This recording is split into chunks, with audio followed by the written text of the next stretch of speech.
Om Sahana Bhavatu Sahanao Bhunaktu Saha Viryam Karavavahe Tejasvinavadhetamastu Ma Vidvishavahai. Om Shanti Shanti Shanti Shruti Smriti Purananam Alayam Karunalayam Namami Bhagavat Pada Shankaram Loka Shankaram Shankaram Shankaracharyam Keshavam Badarayanam Sutra Bhashya Kritav Vande Bhagavantav Pumah Pumah. See, you can't think of Atma. You can only correct the adhyasa. What you are not, you can be free from. That is called moksha. What you are not, you can be free from. Like in Sushupti, you don't become anything. You only become free from embodiment. Embodiment is not a part of you. Embodiment doesn't qualify your being. Thoughts also don't qualify your being. And attachments, no thought in general doesn't qualify your being. And therefore, in deep sleep state, you are free from embodiment, you are free from thoughts. But you don't become anything, you remain as you are. You are only free from the embodiment and the thoughts. That is why, in the deep sleep state, one thing we have to understand, the waves are, water alone is with the waves, water alone is without the waves also. The water has anvaya and the waves have vitareka. Vitareka means they can be absent. The waveness can be absent. Waterness cannot be absent. And therefore, the waves can have vitareka. The water has anvaya alone. Anvaya means ever presence. It is always present. When the waves are there, water alone is there. Not that water is there, water alone is there. When the waves are not, water alone is there. In the same manner, when the embodiment is, you alone are there. When the embodiment is not, you alone are there. When thoughts are there, you alone are there. When thoughts are not there also, you alone are there. This is what is to be understood. And that you is not subject to any vikar, any modification. You don't become anything. You only become free from things. You can become only free from embodiment because the adhyasa is with the body. You only become free from the body. You only become free from the thoughts, perceptions, and the attachments, detachments, etc. That's why in doing the deep sleep state, you don't perceive anything, you don't see anything, you don't. There is no knowledge of an object. There is no, and therefore you don't become anything there. There is no knowledge of things. There is no. You are free from thoughts, and you are free from embodiment. And then that you alone stand there, and that is absoluteness of your being. The freedom from the embodiment is exactly what they call death, also is nothing but freedom from the embodiment. And therefore, because adhyasa is not corrected, a man comes back and takes another embodiment. It is not the Jivatma, it is the Paramatma that takes embodiment. And it is the Dehi that takes embodiment. It's not the Jiva. Jiva is gone. Jivatvam is gone. Then this body is gone. This individuality is gone. Another individuality will be connected to. The Atma will be connected to another body, another individuality. But that Atma, the way to understand Atma is you can only be free from the body, you can only be free from thoughts, you can only be free from the mind and intellect. You cannot become anything. And that's why it is said, pranayama is defined here. What is Rechaka? Nishedanam prapanchasya. Nishedanam prapanchasya. Prapanchaka Nishedanam means correct that the universe is not something. The universe doesn't qualify me. The universe is not a part of the truth, please. It's not a. There is no part and whole relationship. It is very easy for human beings to say the universe is a part of the truth, part of Bhagavan. It is not a part of Bhagavan. It is an error about Bhagavan. It is a part nahi. It is a wrong to say it is a part. It is a part and whole relationship is not there between the universe and you. You are the whole, all right, but you are not. The prapancha is not a part. Prapancha is indeed an error about the truth. There is only truth and error relationship between you and prapancha. Nishedanam prapancha, so correcting the prapancha Rechakakhya Samiranaha. It is Samiranaha means it taking Rechakakya means blowing the air out. Rechaka means emptying your lungs is called Rechakakya. It is called Rechaka. Rechaka means Rikta, to make your lungs Rikta. Rikta means empty. Emptying your lungs is what is called, blowing the air out is what is called Rechaka. And that is why here it is called, when the Atma, when the Prapancha is not the, even the Prapancha is not a part of the body, part of the self, to understand that it is not a part of the self is always free from Prapancha. It is not related to the Prapancha. It is not something that is connected to the Prapancha. It's not something that is qualified by Prapancha. In this manner, to understand is what is called Rechakam. Brahmaivasmitiya vritti Purakaha Vayuriditaha. And then when you take the breath, taking the breath is called Purakaha. Purakaha means filling the lungs with the air. Filling the lungs with the air is like understanding that it is nothing but understanding that I am Brahman. And what remains is Brahman. You don't have to become Brahman. You are already here. You can be by your nature. You are free from the thought, or you are free from the embodiment, because embodiment is only an illogical phenomenon, and therefore the body cannot qualify your being, and therefore the body cannot qualify your being, and therefore whatever remains is nothing but freedom from limitations, freedom from the embodiment, freedom from thoughts, and that is you. And as free from thoughts, as free from embodiment, you are not limited, and as not limited, you are Brahman. And therefore it is said, Brahmaivasmiti ya vrittihi, the thought that I am Brahman, the recognition that your presence, when everything is gone, recognition of your presence is what is called Purakaha. Purakaha, the Vayuriditaha. Brahmaivasmiti yavritihi Purako Vayuriditaha. Tataha tadvritti naischalyam. Tataha tad, and thereafter, Tataha means thereafter, tadvritti naischalyam.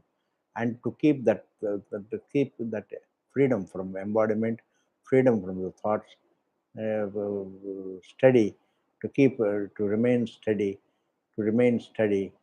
um, free from the thoughts, free from the embodiment, is what is called Kumbhakam. Kumbhakam means you keeping the air, you take the air inside, and then you keep the, and then Kumbhakam means retaining the air for some time. Or when you blow out, you retain the air out for some time. When you blow in, then you retain the air for some time. That retention is what is called Kumbhakam. What is that Kumbhakam? So it is said, Tataha tadvritti naischalyam. Tadvritti naischalyam means keeping the freedom from embodiment, keeping the freedom from the thoughts, is what is called vritti naischalyam, for some time. And therefore vritti naischalyam Kumbhakaha prana samyamaha. It is called Kumbhakam, and it is called Prana Sanyamaha. It is called control of the breath. This is called the control of the breath. Control of the breath is explained away as in the sense of Vedanta. Understanding the truth is what is called Kumbhakam. Understanding one's existence is called Rechakam. Understanding one's existence is what is called Purakam. Understanding one's existence is what is called Kumbhakam. And therefore there is nothing other than understanding. Every limb has been, out of 15 limbs, every limb is going to be explained, is being explained as nothing but understanding the truth. That understanding the truth is nothing but freedom from the era. Like you can't change the rope to become something else. You don't have to make it something. You can only correct the error, that is snake. Similarly, embodiment is indeed the adhyasa, and that adhyasa, correction of that adhyasa, is what is called, is exactly understanding the self. Freedom from adhyasa is understanding. I am chapi prabudhana, and this is only for the prabudhana means for the dhiras. Prabudhana means it is only for the for the intelligent people. It is only for this kind of a definition of Rechkatvam, Purakatvam, and Kumbhakatvam is explained only for Prabuddhana. I am Chapi Prabuddhanam. This definition is only for the intelligent Vivekis. Ajnanam Granapedanam. Ajnana means for the ignorant people, for the slow in thinking, for the Granapedanam. They always think, the Dvaitis always think that I am only the body, etc. And for them, pranayama is only Granapedanam. Only you blow in and blow out and then retain. This is all nothing but Granapedanam. Granapedanam means it's a pain on your nose. But for the intelligent people, Rechakam means correcting the jasa. Purakam means understanding that I am free from the jasa. And Kumbhakam means Tadvruti Naishchalyam. Tataha Tadvruti Naishchalyam. And keeping that, the same thing, that understanding that I am free from the body and free from the thought is what is called. All of them come under only understanding the self, please. And therefore, understanding the self, recognizing the self, because fundamentally what is to be understood is that you cannot do anything about the self. You can't objectify the self. You can only correct the adhyasa. That is why neti neti atma. Atma has to be understood naidam naidam. It is free from all that is objectifiable. It is not something that is objectifiable. It is something not qualified by anything that is objectifiable. Vishayeshu atmatam drishtva. The next verse is what is pratyahara. It is going to be said. Pratyahara means Vishayeshu atmatam drishtva. And seeing means it's not chakshu drishti. Knowing your existence in all the objects. The very knowledge of the objects is in the knowledge of the objects. The knowledge of the objects is different from the physical sight of the objects. In the physical sight, it looks as though outside you. In the knowledge, it looks inside you, and therefore inside the consciousness. Vishayeshu atmatam drishtva. Atmatam means your existence, seeing in every object your existence. Atmatam drishtva manasaha chiti majjanam. And then keeping the thought, keeping the chiti majjanam means you don't drown the thought in the consciousness. It is said drowning the thought in the consciousness. The drowning the thought in the consciousness means recognizing that thought is non-separate from consciousness. That is what is called a drowning. Drowning means not that you don't have to drown the thought in consciousness. Understand the thought as non-separate from consciousness, and therefore thought is indeed consciousness. Iti majjanam. This is called pratyaharaha. This is called self-control. Pratyaharaha. Savigneya. This has to be understood. Abhyasaniyaho mukshubhihi. And this is something that has to be done again and again, repeated, punah punah, it has to be done again and again. And it is not something doing an action, it is seeing, recognizing again and again, seeing again and again, seeing the difference again and again, discerning the difference again and again, seeing the difference between the body and the atma is what is called seeing your existence in all your thoughts, in all your perceptions.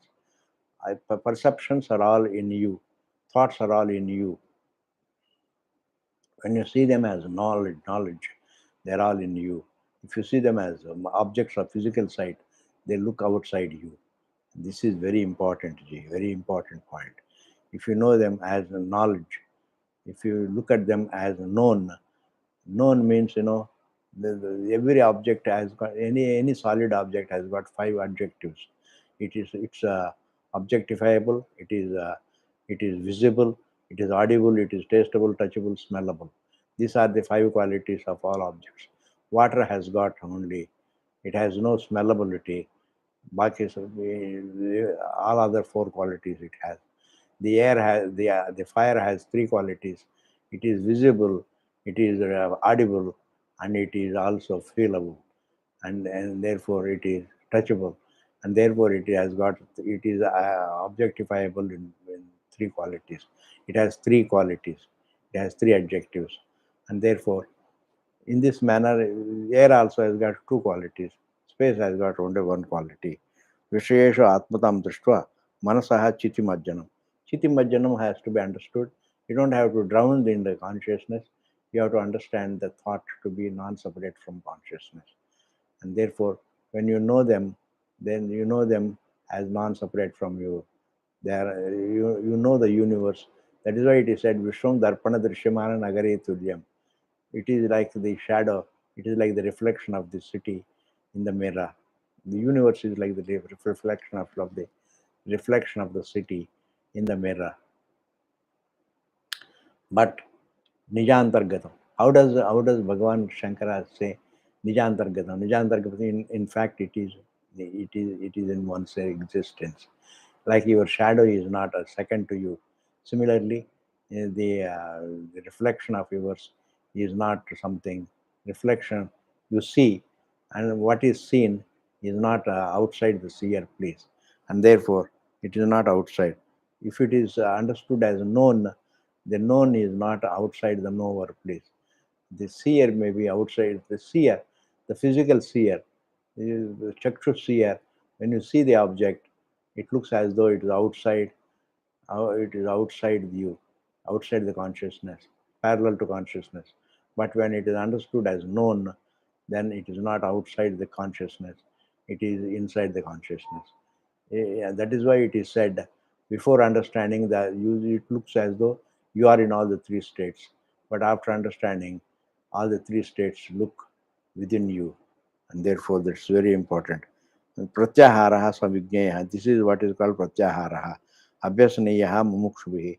By a mumukshu, it has to be seen again and again. It has to be done again and again. It has to be seen again and again. Doing is a karma, and knowing, recognizing what is what is called abhyasa. It is indeed, it is only jnanam. Shravanam is jnanam, mananam is jnanam, nididhyasana also is jnana, understanding. Please, understanding is exactly what is called, what is to be done again and again. It is what is to be done, even though we say what is to be done again and again. It is not done, it is only seen again and again. It is done, we say, for want of a better word, we say sometimes we make a mistake. It has to be done again and again. It is wrong to say that it is done again and again. It has to be seen again and again. And therefore, yatra yatra manoyati, wherever the mind goes, yatra yatra manoyati. Yatra yatra means wherever the mind goes, yatra yatra manoyati. Brahmanaha tatra darshanat. Brahmanaha means your existence. Wherever the thought goes, wherever the mind goes, whatever you see, in that perception, your existence is there. Brahmanaha tatra darshanam. Tatra darshanam means, Brahmanaha darshanam means Atmanaha darshanam. It is your existence. You don't see something else. You see only your existence. Wherever the thought goes, wherever the mind goes, and that is seen within you. And therefore, just as the baby is inside the water, similarly the universe is inside you. And therefore, Brahmana Tatra Darshanat, Manaso Dharanam, it is called my mental Dharanam. This is called Dharanam. Dharana is defined as seeing recognizing your existence in everything. Wherever the mind goes, there, dharana. There you see the Brahma Darshanam. Brahma Darshanam means under recognizing that you are very much there, recognizing that everything is in you. And therefore, Deva Dharana Sa Paramata. And this is what is called Dharana Sa. This is indeed called Dharana Sa Paramata. It is a timeless Dharana. It is not something, it is not recognizing your existence is not done in time. All that is done in time, in time. But recognition is something that is timeless. Please, recognizing yourself is timeless, and therefore dharana is paramata. Paramata means it is considered to be timeless. It is not in time. It is timeless. Recognizing your existence is timeless, and therefore yatra yatra manoyati brahmanastatra darshanat manaso dharanam chaiva. This is what is called dharanam of mind. Dharana sa paramata. And this dharana is considered to be timeless, please. And therefore, don't take it as something. Dharana is something, it's not that you recognize in time. Because when it is not recognized anadi, when it is not recognized from anadi, it cannot be, the ignorance cannot be traced to time. Then recognizing also cannot be traced to time. And therefore, if avidya is timeless, then vidya also is timeless, please. And therefore, Paramananda, so dharana sa paramata, Brahmaivasmiti sadvrutya, Brahmaivasmiti, and I am only Brahman. It is sadvrutya. Sadvrutya means the thought of existence of yours, the thought of existence, sadvrutya. Even though we call it as the thought of existence, your existence is not a thought, please. Your existence. But when you do vichara, we call it as vritti, is a thought. Sadvrutya, niralambataya sthiti. Niralambataya means without any support, sthiti. And to stay, correctly, to stay in that state of peace, in that state of serenity, is what is called, in that state of existence is what is called dhyana shabdena vikhyata. It is called dhyanam. It is called dhyanam. Vikhyata means it is well known as dhyanam. Dhyanam. It is dhyan, Paramanandadayini, and it is something that is serenity, and it is something peaceful. Paramanandadayini means it is something that gives the Paramanandam. It gives something like in Sushupti, it is Paramanandam. When you go to the Sushupti, you alone are there, and remembering it itself is Paramanandadayini. In the same manner, here itself also, Dhyanam is defined as Paramanandadayini. Dhyanam does not mean there is the Dhyanam. The word Dhyanam is also used in the sense of Upasana also, please. But here it is defined as understanding the nature. Understanding the nature is different from doing Upasana. And therefore, Nirvikarataya Vrutya, therefore Brahmaivasmit Sadvrutya. Sadvrutya means existence. Niralambataya Sthiti, and to remain without support, without any support, without any understanding that you have no locus, that you have no locus, recognizing that you have no locus, recognizing that you have no locus.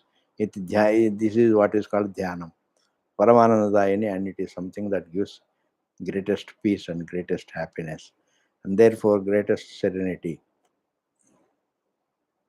Brahmaivasmit sadvrutya niralambataya asti dhyana shabdena vikhyata Paramanandadayini. I am indeed the unlimited. When the correction of the adhyasa takes place, that is called understanding oneself, please. And therefore, don't make it complicated, and don't think that it is too complicated. It's a complicated nahi hai. It's only that I am not the embodiment. This is what is called. This itself is what is called Brahmaivasmi. Like the water, it is not wave means it is indeed water. It is not wave means it is indeed water. It's not snake means it is indeed Rajju. And therefore here Atma cannot become anything. When Atma is free from embodiment, when Atma is free from thoughts, then definitely that is called moksha. Freedom from embodiment and freedom from thoughts is called moksha, please. Freedom from adhyasa is called moksha. Nirvikarataya vritya. Nirvikarataya, the changeless thought. Brahmakarataya punaha. And then it is without any modification. The Atma is without any modification, and it is in the form of freedom from thoughts, freedom from embodiment, freedom from limitation. Freedom from embodiment means freedom from limitation, freedom from change, freedom from age, freedom from sukha, dukkha, etc. Freedom from embodiment means freedom from many things, freedom from samsaraji, because every imperfection stems from the body embodiment. And therefore, when the embodiment is free, you are free from the embodiment. Atma is free from embodiment.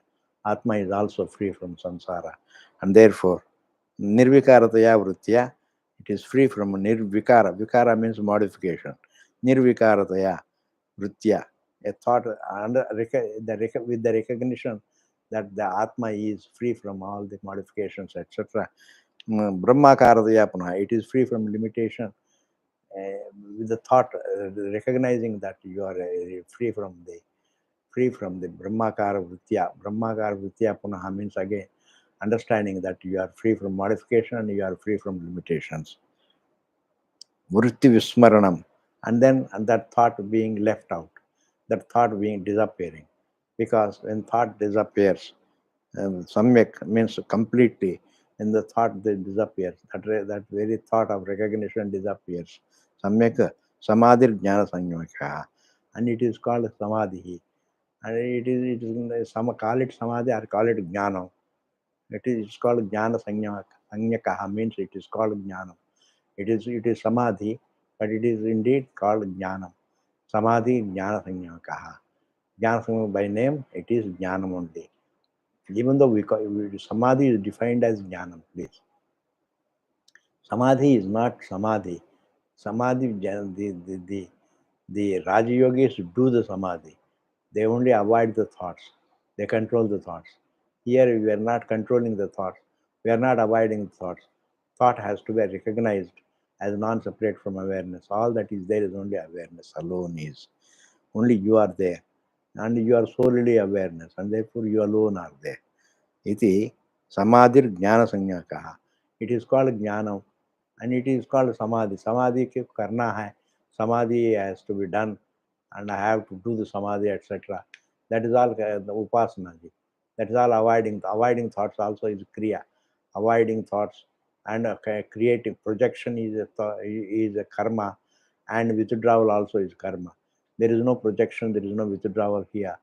There is only recognizing the thought to be non-separate from awareness, and therefore the thoughts are non-separate from as non-separate from awareness. You are free from thoughts.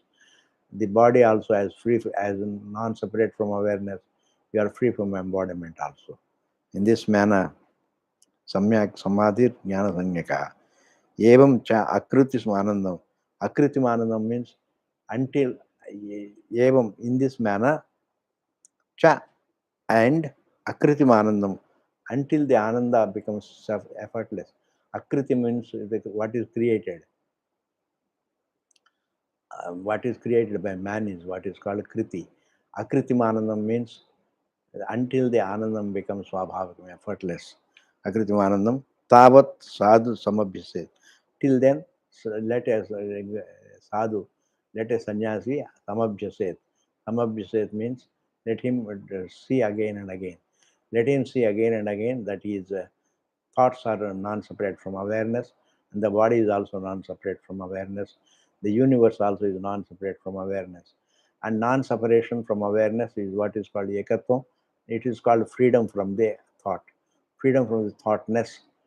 Like the waveness becomes, you are the water is free from the wave when the wave is non-separate from the water, and that it is called the ekatvam. It is also called freedom, and therefore it is ekatvam as well as freedom from the thought. So if thoughts are non-separate from awareness, awareness alone is, and it is freedom from the thoughtness also. And therefore, samabhyaset varsho yavat kshanat punsaha. Varshaha, when a person becomes can come under control. Varshaha kshanat, in no time. Kshanat means in no time he can understand himself. In no time he can come back to himself. Yavat kshanat pumsaha prayuktaha sambhavet swayam. Let it if self-control becomes so in no time, if it can happen in no time, whenever he wills to self-control, he should be able to control himself. And that, until then, let him see again and again the truth of himself, that he is free from the thoughts, that the thoughts are inseparable from the awareness, and the body is inseparable from awareness. In this manner, let him see again and again. This is what is called ekatvam. Ananyatvam is the sadhanam for the ekatvam.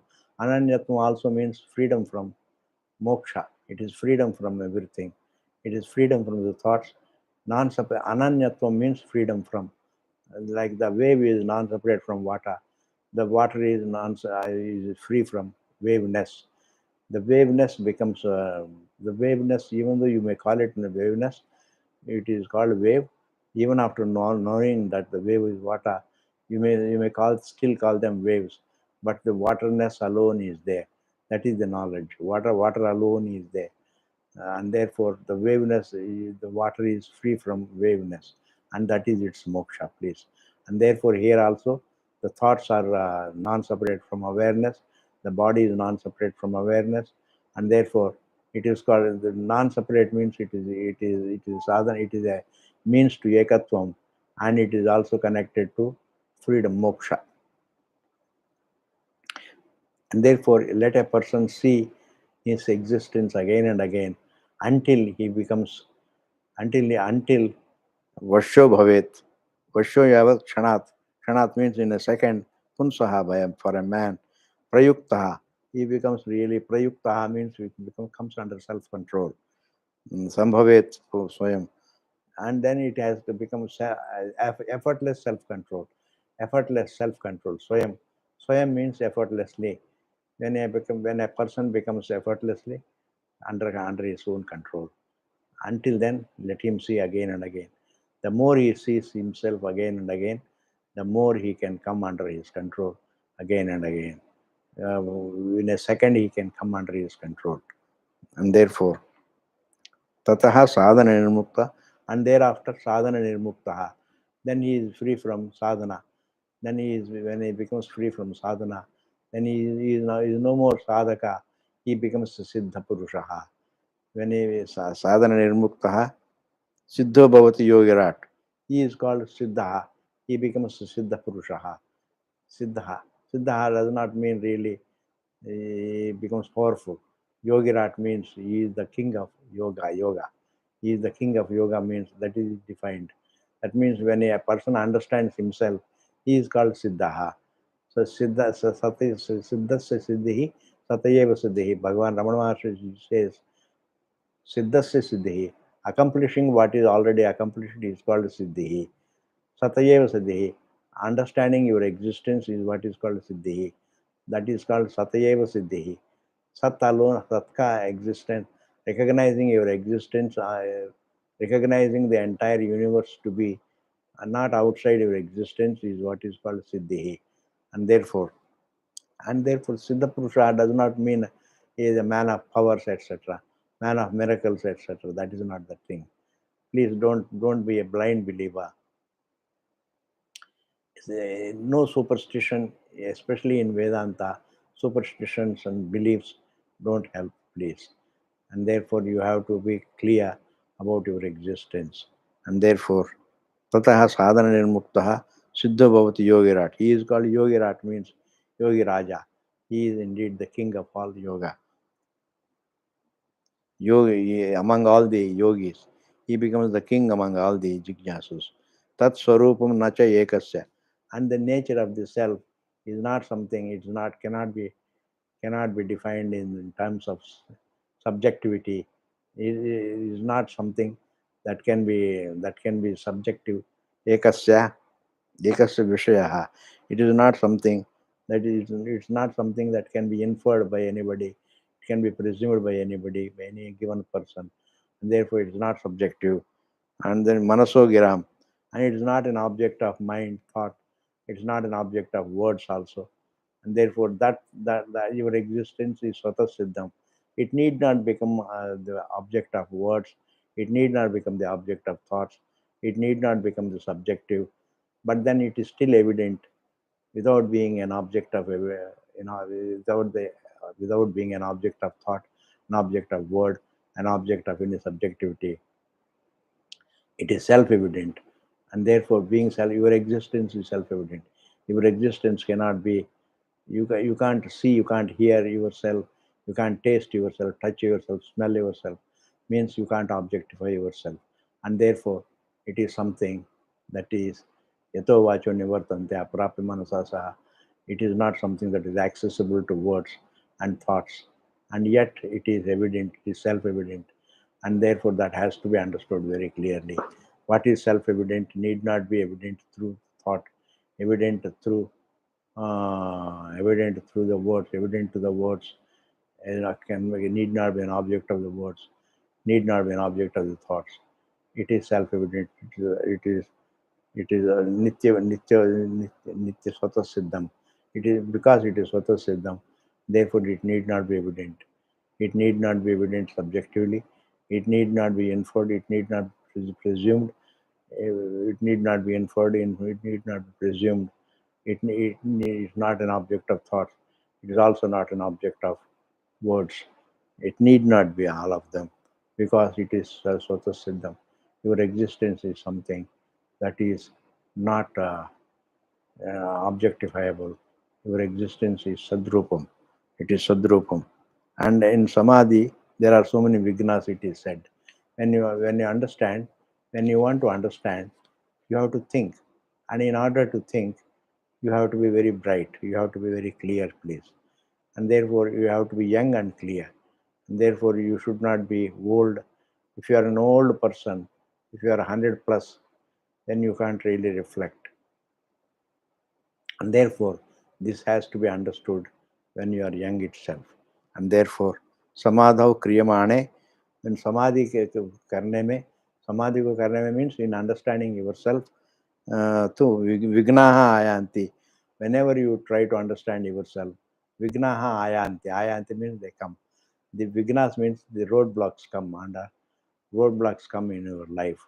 Roadblocks. What are the roadblocks? Ayanti by balat. By force they come. Balat means by force they come. The vignas come by force. Without your knowledge, you find yourself roadblocked. And therefore, you find yourself anusandhan rahityam. Anusandhan rahityam means it is not, you don't think clearly, you don't think regularly, and that is anusandhan rahityam means it is freedom from regularity of a reflection, and that is another reason why, that is another one roadblock. Anusandhan rahityam, alasyam means inertia, mental inertia, physical inertia. These are all various roadblocks. Alasyam, bhogalalasam, and also indulgence in the objects. You think, remember the pleasures. When you remember the pleasures, that becomes in the way of that also becomes a roadblock. Therefore, these can be roadblocks. Bhogalalasam, layascha, and then falling asleep, sleeping for a long time is what is called layaha.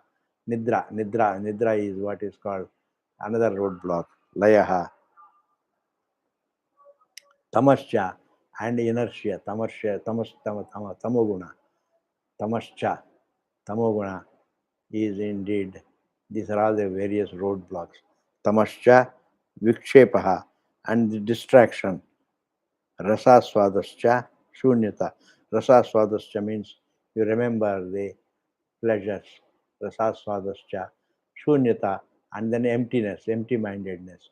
To remain shunyam, to remain as though there is no shunyam, but then you pretend to be shunyam.